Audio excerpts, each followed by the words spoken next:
My friends, this day I'd like to pray with you and over you.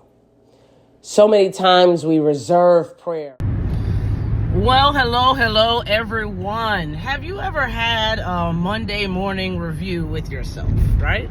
Where you just kind of sit back in quietness for a second.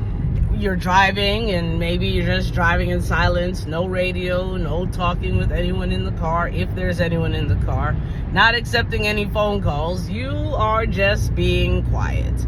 And you're being quiet because you are reviewing. You're having a Monday morning quarterbacking, if you will. And you're thinking through how the weekend went, things you enjoyed, things you didn't enjoy, things you learned, maybe something you wanted to do different, more rest, more work, something, right? Something. And here you are on Monday, and maybe you're also reviewing a particular scripture that you heard in church, or something that you embraced with friends and family, or a scripture that you embraced in your own study. Somewhere along the weekend, there was a scripture that maybe stuck out to you. My friends, the scripture that stuck out to me was Isaiah 41:10. So I get up to preach, of course, by God's grace, and the scripture that the Lord had prepared dealt heavily with Isaiah 41:10. Now, in Annapolis, for some background context, we suffered a great loss where a young man, age 16, was murdered. He was in his grandmother's house, as I understand it, and whomever came in and killed him. And it's very gut-wrenching, number one, because it's a young person, or any person. Number two, it's right around the corner from the church. Number three, so many people are affected, and from adults to children. And it's just painful overall, the situation that happened. So, of course, as the pastor, you have to preach a timely message, a message that, hey, yes, it's wrapping up Black History Month and maybe something else was planned, but what is required for this moment? So the Lord shows me Isaiah 41:10, and as we know, that verse continually talks about fear not, for I am with you. Be not dismayed, for I am your God. And as we went over that in church, and as we held on to that, recognizing that even in the most difficult situations of life, the young man dying, the political climate that we're living in right now, the racial issues that we are having right now, God is still with us.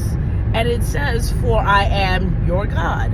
And that part really stuck out to us because we hear the fear not, for I will strengthen you. We hear the fear not, for I am with you. But fear not, for I am your God, or be not dismayed, for I am your God. That part says, there's a lot for you to learn about me, especially in moments that are difficult. And so, my friends, today, I pray that you embrace that text, Isaiah 41:10.